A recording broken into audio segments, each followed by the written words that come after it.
problem number 14 na tayo sa auxiliary equation repeated roots. So i-convert natin to auxiliary yung ano natin, yung problem number 14. So magiging 4m to the 4 plus 4m cube minus 3m squared minus 2m n plus 1 is equivalent of 0. So dahil napakahaba ng mga variable natin, ang gawin na lang natin dito is mag-sum up algebra tayo. O hindi naman siya so gawin nating difference, no? So gamitin naman natin yung method of difference of algebra. So ito, ikakopy muna natin yung 4m. So 4m to the 4 plus 4m to the cube minus 3m squared minus ano pa. So ito yung kukunin natin difference. So ito kukunin natin ang difference ng negative 2m. So ano ba yung negative difference ng negative 2m? Paano ba yung kinukuha? Diba kung matatanda natin no, sa mga previous topic natin, kapag gumukuha tayo ng isang difference like negative 2m, ang ginagawa po natin is tinataasan natin ng isang basis yung coefficient. So kapag tinaasan natin ng isang basis yan, magiging negative 3m, di ba? Plus m na lang. So bakit positive m? Kasi negative 3m to positive m is negative 2m. So plus 1 is equivalent of 0. Yan. So dahil group na yan, so gawin natin, ito yung gamitin natin. Ito. Unahin natin ito.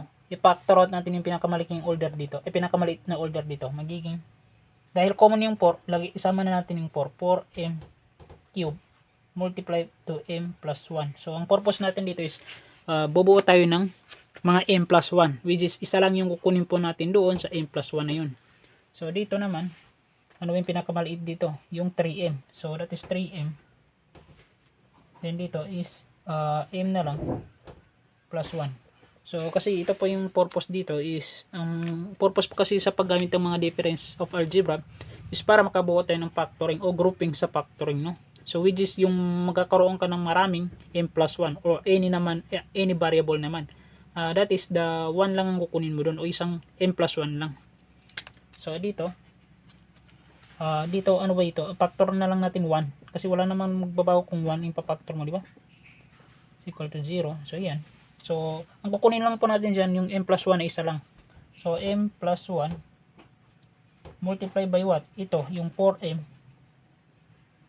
cube minus 3m plus 1 is equal to 0, di ba? So ang gawin lang natin diyan, is gawin natin itong i-try naman natin kunin yung difference nito, di ba? So m plus 1 to the 4m cube, kasi hindi natin pwedeng i-factor ito to square of binomial. Bakit? Na cube yan. So gawin natin, kunin naman natin yung difference ito para pumasok yung grouping sa factoring. So ang difference nito, ano bang ginagawa natin pag walang difference ng negative 3m? Di ba tinataasan lang natin? So kung 3 yan, magiging 4m. So kung magiging 4m yan, magiging positive m dito, di ba? So plus 1. So dito naman negative 4m plus 1 negative 3m. So dito 1. Then dito naman dito maglalagay tayo ng isang imaginary plus 4m squared to negative 4m squared. Totally wala naman siya dito, wala naman yan, o total pwede natin sabihin na invisible naman yan o wala siya dyan. So kaya lang naglalagay ako ng ganitong mga numbers kung saan ginagamit natin o kung saan papasok siya sa groupings. Kasi kung hindi ako maglalagay dito, hindi ko makukuha yung factor nito sa groupings, grouping factor. So kailangan ko maglagay ng invisible na kung isasum up mo naman ito is wala din, is equal to 0 pa rin. Kasi siyempre positive 4 to negative 4, 0 pa rin yan. So ito magiging m plus 1. Then dito ipapactor lang natin dito yung 4m. Subukan natin ito. So 4m squared. Try natin 4m squared. So dito magiging m plus 1. Then dito magiging 4m m plus 1, di ba? Kasi ito yung papaktor natin. Saan yun? Nasa 4 times m, 4m. 4 times 1 magiging 4m. So yan. So 4m plus 1.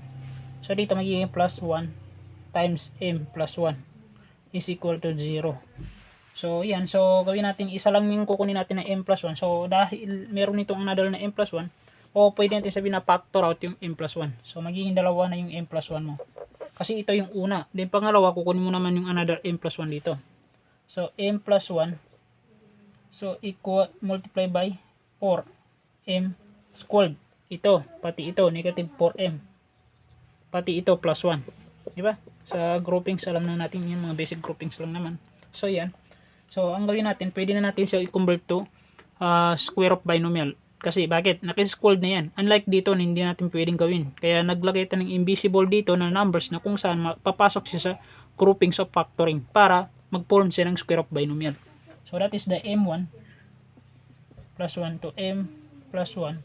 So ano ba yung square of binomial? Anong possible factor ng 1? So pwede naman negative 1, no? So pwedeng ganito. 2m minus 1 quantity is equal. Diba? Kasi bakit? Nakaano kasi yan. Diba natatandaan niyo sa mga previous topic ko is kapag ganito yun siya, kapag yung trinomial natin is ipoform natin ng square of binomial, kapag yung coefficient ng pinakamalaking order is meron itong numbers like 4, ang ginagawa natin, dinidivide natin sa 2. So dahil nagiging 2 yan. So dito naman, wala tayong problema nito. So square of binomial lang yan. So yan. So ang magiging m1 natin dito is, m1 is ito. Yung positive 1, kapag i-transpose mo sa kabila, negative 1. M2, yung positive 1, i-transpose mo sa kabila, negative 1. M3, ito. So, siguro naman, kabisado nyo ito, di ba? Dahil marami akong example dito. Sa previous mga problem ko, maraming example ng ganito. Which is, tinatranspose lang yung negative 1, magiging positive 1. Dinivide mo sa 2, magiging 1 half. Kaya lang, dalawa yung makukuha mong 1 half. Bakit? Dahil alam nyo na yun. Dahil naka-quantity yan. So, dalawa yung 1 half. So, the general solution natin dito is y is equivalent of c1 e to the negative x plus c2. Pero nag-repeat, kaya lagay ka ng x. E to the negative x plus c3 e to the 1 half x plus c4. Kaya nag-repeat. So, lagay ka na ng x e to the 1 half. So, tama nga naman, 4 na roots. Dahil naka 4 orders siya. So, dahil 4 yung roots. So, dahil maging 4 yung roots natin. So, simplify pa natin. So, okay na yung ganitong general solution. Pero, kung gusto may factor mo, pwede mo yan i-factor. Ang gawin mo lang dito, pag ipapactor mo ito, so, pwede naman yung ganitong general solution. So, kung gusto mo i-factor mo yung e to the negative x, then e to the negative x. Then, dito, i-factor mo naman yung e to the 1 over x. O, dito na lang. So, ano ba, kung gusto mo i-factor yan, ganito. E to the negative x multiplied by c1 plus c2x.